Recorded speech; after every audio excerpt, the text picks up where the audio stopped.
On today's Tech Help for Churches, who should you follow on Twitter, and how should you decide?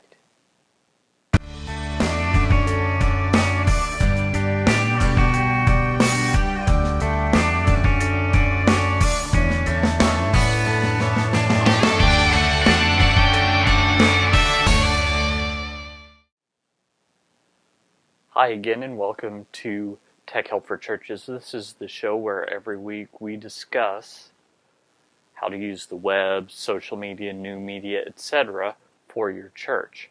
My name is Paul Allen Clifford, and I'm your host. And if you have questions, comments, etc., head on over to trinitydigitalmedia.com/contact, or you can hit me up on Twitter. You might guess, since I'm talking about Twitter today, that I have an active Twitter account. That's available at Paul Allen Cliff, PaulAlanclif. More of an email person, paul@trinitydigitalmedia.com. If you're watching this on YouTube, just put a comment below. That's cool. If you're watching this on trinitydigitalmedia.com, there's a comment section below the video. You can put it there as well. It doesn't matter to me, just as long as if you have questions or comments, that you share them. Now, if they're mean or crude, don't expect those to show up. Just saying. You have freedom of speech, but I don't have to listen. So, let's get going with the discussion today.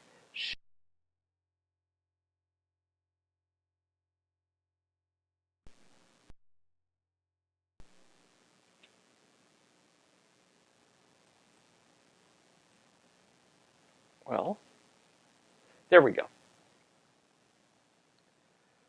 So, let's talk about followers on Twitter. Insofar as followers go, you can have, when you start out, up to 2,000 followers. Now, you might be thinking, 2,000, that's a lot of people. If 2,000 people followed me, I'd just be ecstatic. Let me clarify.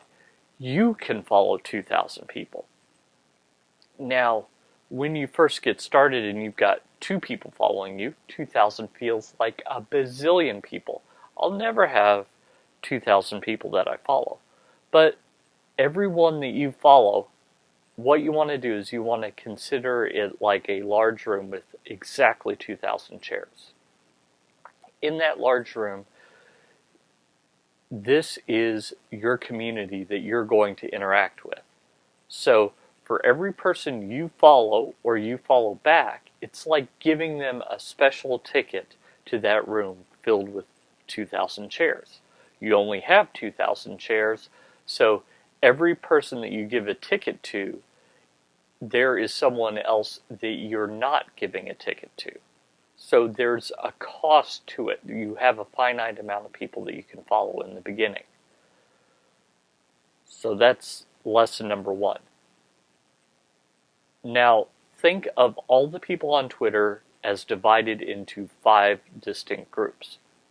Group number 1 is all the people you do not know, who do not know you.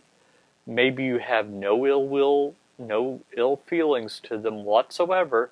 You just have no clue that they exist. There are literally millions and millions of people on Twitter.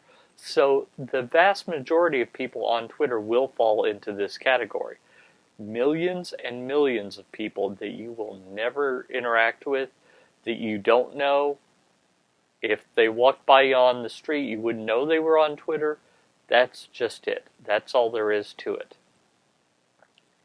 That's most people. Now, maybe sometime in the future, some of them will move into another group. But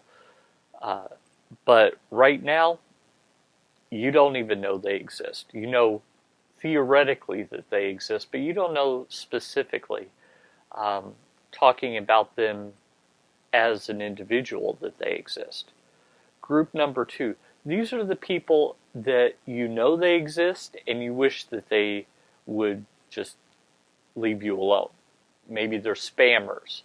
I've got someone that I'm following right now that I need to clean up. I just sent him a direct message to see if this is on purpose or if he's actually been hacked. But he sends me every day at least one link to buy Twitter followers.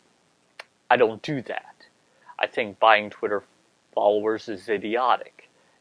With the one exception, if you're a celebrity and you get paid more based on how many Twitter followers you have, then by all means buy 100,000 or so and be excited that you get an extra million on your contract.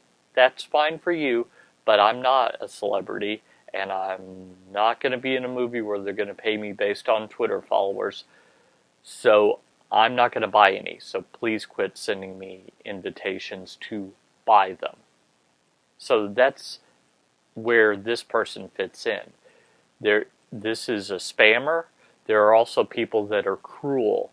Twitter can be a place filled with trolls that love nothing better than to harass people and treat them like scum.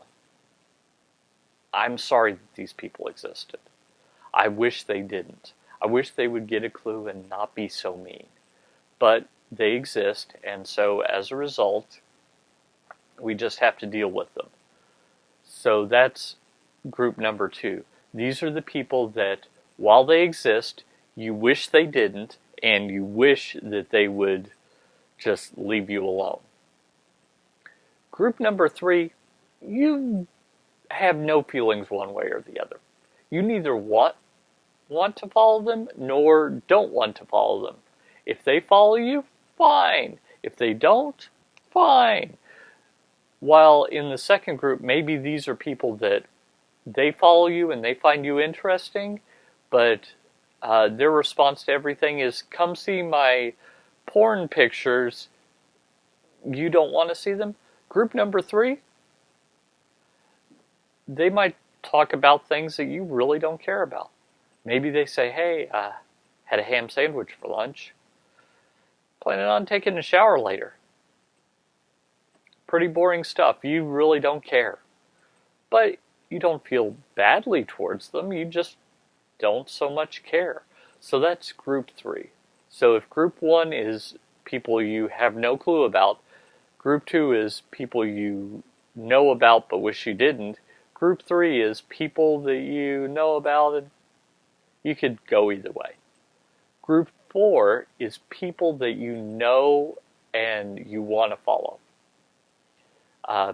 Friends, family, celebrities, people that you're really interested in. These are people that by all means you should follow them. If their accounts become inactive, depending on the value that they provide, you may want to unfollow them. So my sister, since she had my nephew, has been very inactive. But I'm not unfollowing her because she's my sister.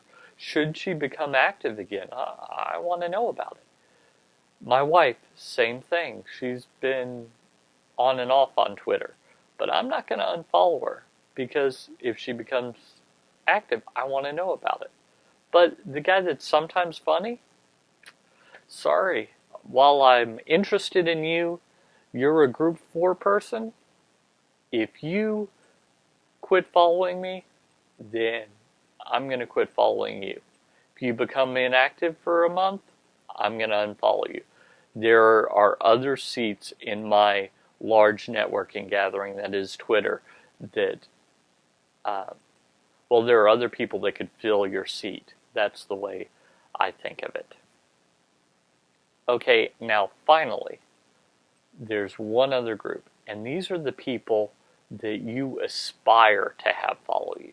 These are the people you really look up to, while group number 4 are people that you like and you want to follow them whether they follow you back or not. Group number 5 is the people that if they followed you back, it would make your day. So of those, the people that I would follow is first, groups 4 and 5.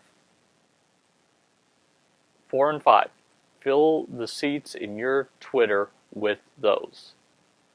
If you have some seats left, just look and see if how how you feel about someone in group 3. Maybe one day they'll tilt over towards, I want to follow you. Maybe the next day they'll start speaking another language and never speak a language you understand again, and then you unfollow them. It's not that you're against that language, it's just not so much helpful to you if you don't understand it. So, those are the 5 groups, and I want you to consider whether you should engage in conversation with them or not. And that will help you as you're using Twitter to go out and change eternity. Don't forget, if you like this content, to please say so. Make a comment below, thumbs up if you're on YouTube, subscribe to it. The best way for you to help the show is bump the subscriber numbers, and that will help you even more because it will allow you to really engage with the content and get it delivered automatically while you're sleeping, while you're not paying attention, and that way you don't have to remember to come back, which is very valuable and quite frankly something that's one of the advantages of the 21st century, is that you can just subscribe and have it delivered automatically. Share this content with others that you think would find it interesting, and I think that that will help all of us on our collective mission of going out and changing eternity. Until next time, this is Paul Allen Clifford with TrinityDigitalMedia.com.